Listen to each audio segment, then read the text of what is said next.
Hey everyone, I'm Shelly and I am here with Sarah again. And I don't know about you guys, but I cannot believe how fast this year has passed. Absolutely.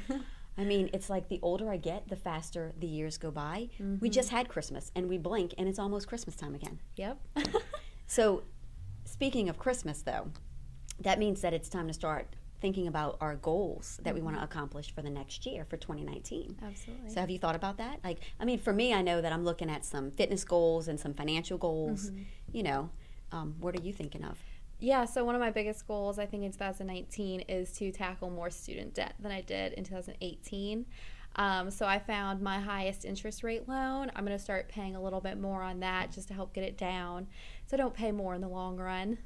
Yeah, so the interest rate, paying extra towards any type of loan or credit hmm card that has the highest interest rate is a really good idea because you don't realize how much money that can save you in the long run. Yeah, absolutely.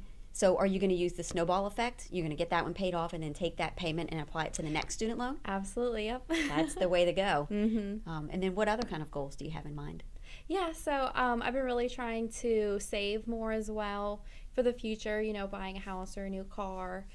So I came up with a new way of budgeting for myself, and I started taking all my money out whenever I get paid, and I put it into envelopes that I have budgeted. So I know I have to pay a certain amount for rent, a certain amount for electric and loans and everything, and then whatever I have left at the end of the month, I automatically will put into savings that I can then either use later or have something saved for the future. That's good. So basically, you're using the cash system. Mm-hmm. And so when you run out, you've disciplined yourself enough to say, okay, I've eaten out. Yeah. I can't eat out anymore this month. Yep, absolutely. Well, that's really good. But another thing that you can do that'll kind of maybe help you eat out a little more, if you want to, would be to use some of those apps like Living Social or Groupon, or there's another one called Restaurant.com. And if you think about it well enough in advance and say, okay, I'm going to go out to eat this weekend with friends or, with my significant other, then you can go and look to see what restaurants are out there, and you may pay, $4 for a $15 restaurant voucher, and you could put that towards your meal. And so then that difference that you would save, that you're not spending, you can throw that in your savings account as well. Yeah, and I think it's really important to remember too that savings doesn't have to be a punishment.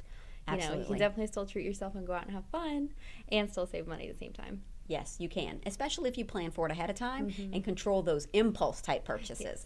I think that's what gets a lot of people are the impulse type purchases. Absolutely. So what else do you have?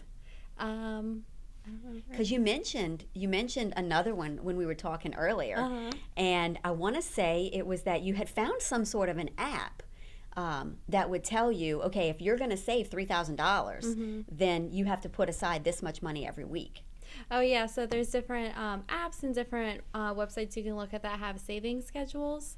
So I decided I want to try to save $3,000 next year.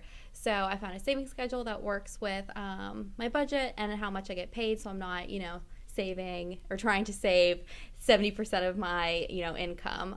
It's a portion that is easily fit into my budget. Well, that's good.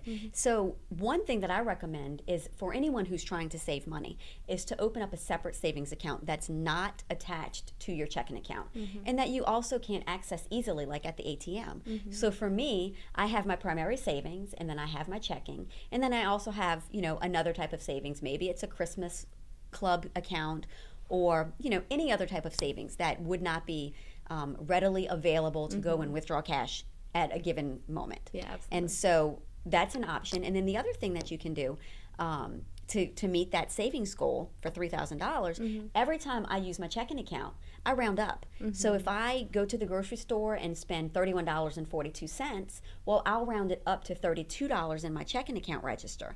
And so at the end of the month, whatever that surplus is, I'll take that money and put it into a savings account. And you'd be surprised how quickly that goes, and you don't even feel it in your budget. Yeah, it's definitely not a sacrifice. No. So it is, it's that time of year to start thinking about all these different things that you want to accomplish, but you have to have a plan. If you don't have a plan, you're going to fail. So create that plan. And then the other thing to consider, if you went a little overboard for Christmas, like probably most Americans do, consider a consolidation loan after the holidays are over. because not only will you free up some of the cash in your budget with a consolidation loan, you'll also improve your credit score. Because if you have credit cards that are maxed out, that hurts your score. And if you consolidate them and bring those balances back down, then you're improving your credit score by opening up that capacity. Absolutely. So, well, thank you for those tips and Yeah. for sharing your goals with us. I hope you meet them. I know. And I hope that, our members can take some of these things that we talked about and apply them for themselves.